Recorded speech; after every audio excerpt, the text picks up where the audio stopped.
जय माताजी मित्रों, स्वागत है हमारी यूट्यूब चैनल राजा गुगा वर्ल्ड में।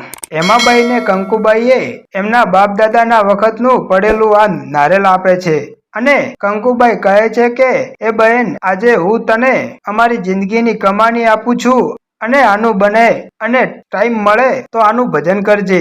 આજે હું કંકોડી હું તને મારા 71 પેઢીના વડવાની મારી માતા મેળડી તને આપું છું કે હે બહેન, કોક દાડો આનું ભજન કરજે અને તારા માલ ઢોર વન વગડે રાતના એકલા ફરતા હોય ને એની આ દેવી પૂજકની મેળડી રખોપા કરશે બાપ, અને તમારી પણ રક્ષા કરશે। ત્યારે હેમાબાઈ કહે છે કે આ કંકુબાઈ આટલો બધો આગ્રહ કરે છે તો લાવો આ શ્રીફળને લેતી જાઓ। અને પછી એ નારિયેલને પોતાના સાડીના શેડે ગાંઠવાળી અને જ્યાં પોતાનો પડાવ નાખેલો હતો ત્યાં આવે છે કે તેમના પતિદેવ કે દિયરને આ વાત કરતા નથી કે તેમની સાથે તેઓ દેવ પૂજકની મેળડી લઈને આવ્યા છે। અને પછી એક ગામથી બીજે ગામથી ત્રીજે ગામ એમ પોતાના માલ ઢોરને લઈ ચાલ્યા જાય છે અને આમ ચાલતા ચાલતા કચ્છની ધરતીનો માર્ગ લીધો અને આમ ચાલતા ચાલતા આડેસર ગામના ટીબે આવ્યા અને આ ગામમાં કોઈ સારા એવા માલધારી મળ્યા અને આડેસર ગામમાં આ માલધારીઓએ વિસામો લીધો અને આજે એમના હૈયામાં ઢાઢક મળી છે। અને મિત્રો, એક દિવસની વાત છે, બન્યું એવું। મિત્રો, વાતની મજા તો હવે છે, ધ્યાનથી સાંભળજો। અને હેમાબાઈ કોઈ કારણસર આઘા પાછા હશે અને અર્જુન બાપા એ પોતે તો આંધળા છે પણ ફાફા મારતા મારતા કંઈક શોધી રહ્યા હતા અને હાથમાં જે પેલી કંકુ ડોશીએ નારિયેલ આપેલું હતું એ નારિયેલ આ બાપાના હાથમાં આવી જાય છે। ત્યારે પોતે જોઈ તો નથી શકતા પણ મનમાં અનુમાન લગાવે છે કે આ શું વસ્તુ હશે અને તે જ ટાઈમે હેમાબાઈ આવી ગયા અને જોઈ ગયા કે આહા, આજે તો ભારે થવાની। આમ વિચારી હેમાબાઈએ પોતાના ધણીના હાથમાંથી નારિયેલ ઝૂંટવી લીધું કે હે હેમાબાઈ, આ શું છે? કે કઈ નથી સ્વામીનાથ, કે ના ના કઈક તો છે। બોલો હેમાબાઈ, આ છે શું? અને આવું તો આપણા ઘરમાં કોઈ વાસણ પણ નથી, તો આ છે શું? જ્યારે તેના ધણીએ ખૂબ જીદ કરીને ત્યારે હેમાબાઈએ એટલું કહ્યું કે હે સ્વામીનાથ, તે દિવસે જ્યારે પેલી દીકરીને દીકરો થયો અને તેને હું મૂકવા તેના ગામ ગઈ હતી ને, એના ઉપકાર રૂપે એ દીકરીની માએ મને એના દેવી પૂજકની 71 પેઢીના વડવાનું ધર્મ માતા મેળડી મને આપી છે કે મેલડી। અને જ્યારે અર્જુન બાપાએ મેલડીનું નામ સાંભળ્યું ત્યાં તો આંધળા હોવા છતાં ગુસ્સામાં આવી ગયા અને ઊભા થઈ ગયા કે તું મેલડીને આપણા ઘરમાં લાવી અને એમાં એક દેવી પૂજકની મેલડી? અરે તું હાલ અને અત્યારે એ નારિયેલને નાખ્યા અને મેલડી એ આપણા ઘરમાં ના જોઈએ અને જ્યાંથી લાવી છે ને ત્યાં હાલ ને હાલ મૂક્યા। ત્યારે હેમાબાઈએ તેમના સ્વામીનાથના પગમાં પડીને એટલું કહ્યું કે હે સ્વામીનાથ, તમે મારા હાડ ચામડાના ધણી છો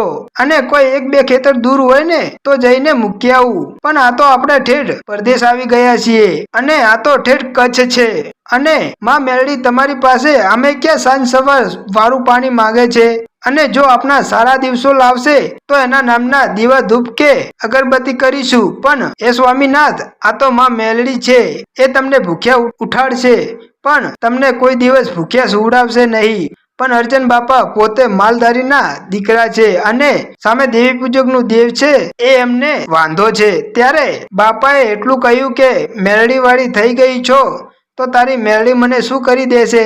કે હે હેમાબાઈ, આ તો મારા હાથમાં આજે 6 મહિને આ નારિયેલ આવ્યું ત્યારે મને કહ્યું, નહીતર આમ ને આમ હું તો મરી જાત, પણ તું મને આ નારિયેલ વિશે કઈ ના કહોત અને આજથી 6 મહિનાથી દેવી પૂજકની બાઈએ તને મેળડી આપી હોય અને અત્યાર સુધી તું રાત ને દિવસ એ મેળડીનું નામ લેતી હોય તો તારી મેળડીએ મને આજ દિવસ સુધી શું આપ્યું અને મને શું કરી દેશે?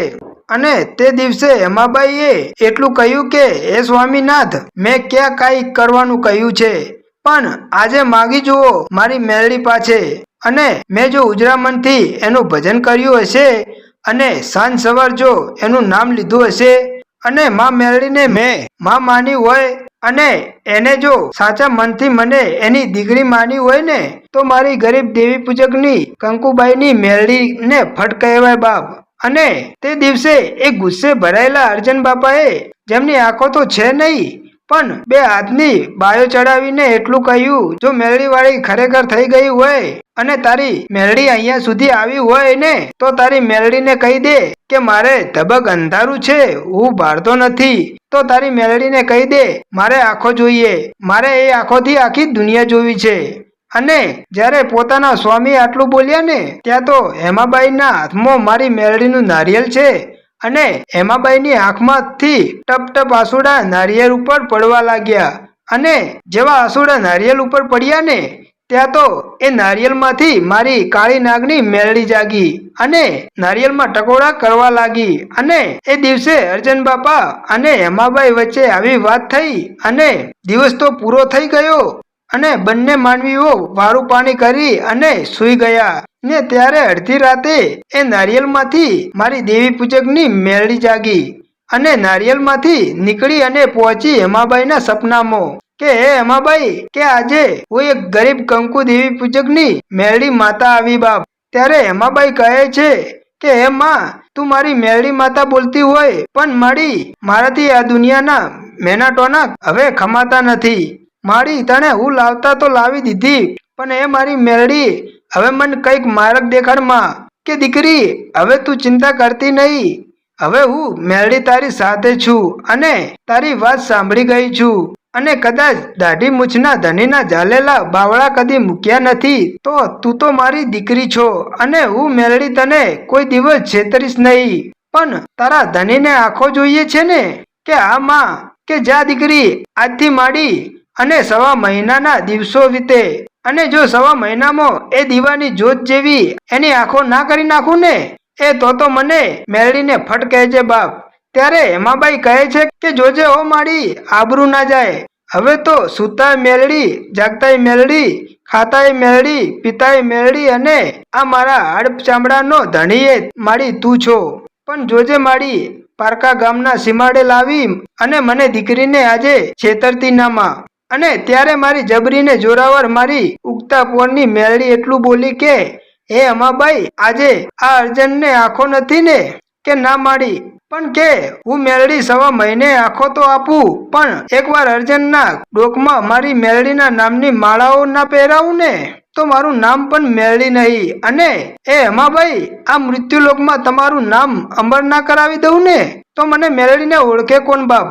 અને આમ દિવસો વીતવા લાગ્યા. 2 દિવસ, 4 દિવસ, અઠવાડિયું અને આમ 1 મહિનો થયો અને ત્યાં તો અર્જન બાપાના આંખમાં જે અંધારું હતું ને તેમાં થોડું થોડું ચેતન આવ્યું છે અને માંડ માંડ આજુબાજુ દેખાવા માંડ્યું છે. ત્યારે અર્જન બાપા કહે છે કે હેમાબાઈ કે હા સ્વામીનાથ કે મારી આંખમાં દીવાની જ્યોત જેવું કંઈક દેખાવા લાગ્યું છે. ત્યારે હેમાબાઈ શ્રીફળની સામુ નજર કરીને એટલું કહે છે કે એમાં અમારા જીવનનું નાવડું તો હવે મેલડી તારા ભરોસે છે, હવે સામા કાંઠે લઈ જાય કે ડૂબાડી દે એ તો મારી મેલડી હવે તારા હાથમાં છે. અને આમ 1 દિવસ, 2 દિવસ, 3 દિવસ આમ કરતા કરતા 1.5 મહિનો પૂરો થયો ને ત્યાં તો અર્જન બાપાને દીવાની જ્યોત જેવી આંખો થઈ ગઈ અને પછી તો બાપાને બધું દેખાવા માંડ્યું અને હરે ફરે છે ને મોજ કરે છે. અને એક દિવસ બાપાને એવું સૂચ્યું અને જઈ તેમની બાઈને એવું કહે છે કે હે હેમાબાઈ કે આ સ્વામીનાથ કે દેવી પૂજકનું આપેલું નારિયેળ ક્યાં પડ્યું છે કે આ કટોરીમાં પડ્યું કે એને બહાર કાઢ. અને પછી એ નારિયેળને અર્જન બાપાએ ગાયના દૂધથી ધોઈ અને દીવાની જ્યોત કરી અને કહે છે કે હેમાબાઈ આજે તું અને તારી ભક્તિ ન હોત ને તો આ મારી જિંદગી આ અંધારામાં જ વીતી ગઈ હોત. અને પછી તો માં મેલડીએ અર્જન બાપાને એક દીકરો પણ આપે છે અને અર્જન બાપા માં મેલડીના અમર બેસના કરે છે અને માં મેલડી અર્જન બાપાને તેમના ભુવા બનાવે છે. અને મિત્રો આ એક બનેલી સત્ય ઘટના છે અને આજે આડેસરમાં બેઠેલી માં મેલડીનું સ્થાન રહ્યું ને એ મેલડી હેમાબાઈની ભક્તિના કારણે ત્યાં બેસાડવામાં આવ્યા હતા અને આ વાતને 17 પેઢી વીતી ગઈ છે તો આજે પણ હેમાબાઈની મેલડીના નામે ઓળખાય છે. તો મિત્રો આવા આડેસર ગામના માં મેલડીના ઇતિહાસ છે. મિત્રો જો તમને આવા જ ઇતિહાસ રોજે રોજ જોવા ગમતા હોય ને તો અમારી ચેનલ રાજા ઘોઘા વર્લ્ડને સબસ્ક્રાઇબ કરો. જય માતાજી, જય મેલડીમાં.